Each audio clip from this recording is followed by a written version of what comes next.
Hello guys, কেমন আছেন সবাই?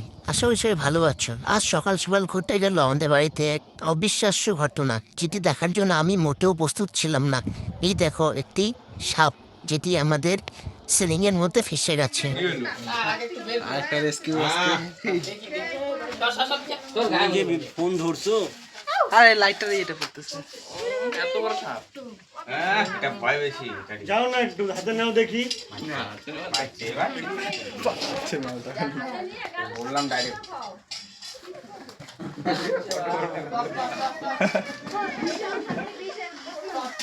ছোট সাপ না এটাই বেশি ধরা যায় অসুবিধা আছে। বোতলটা পাশে। ঝর্ণা শুভ আরে হাত দিতে পারবে না, পাকার মধ্যে অত স্পিড দৌড়তে পারে না।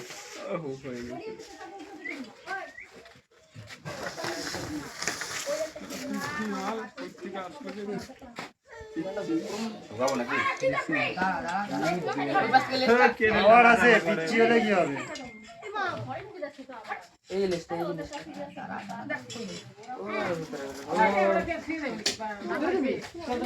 ওকে পড়া দরকার ছিল। না না রিলিজ না, লেজ লেজ ওইটাই লেজ। ওই যে মালটা আবার এই পাশ দিয়ে এই যে বন্ধু দাদার সাথে খেলা করতেছে রে। বন্ধু এ পাশে লেজ আছে বন্ধু।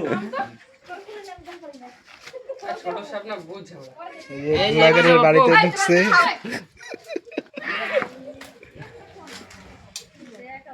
বর্তমানে বন্ধ হবে, আবার চালাই।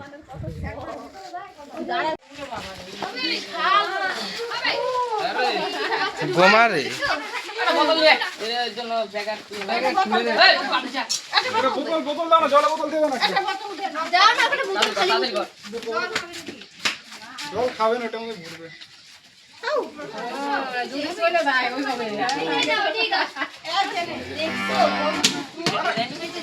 বড় বড় দাও, বড় দাও। ডিরাম ডিরাম টাইপের দাও না, তাহলে ভালো হয়।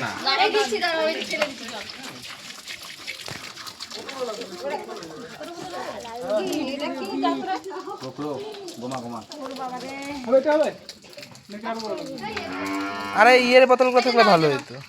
বয়াম টায়াম নাই, বয়াম গুলা হয়ে গেছে হয়ে গেছে হয়ে গেছে।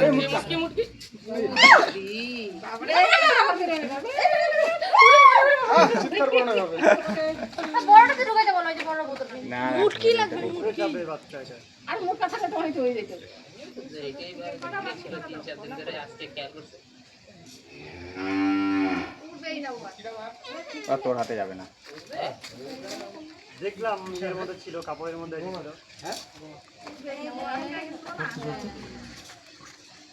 কোথায় পাওয়া গেছে? ঘরে পরিষ্কার করিস, যেটা যেটা আছে সব বের করবি। বাচ্চা তো, তারপরে আরো আছে দেখিস। এই তো হাঁটছি। আরো আছে একটাই নাকি? হ্যাঁ ওই যে বয়ামটা হইলে ভালো হয়। এতটুকু বয়ামে ঢুকে ঘোরাবি। হয়ে গেছে। লেট হবে, লেট খাওয়া ঠিক। আরে তখন শেষ, কাজ শেষ।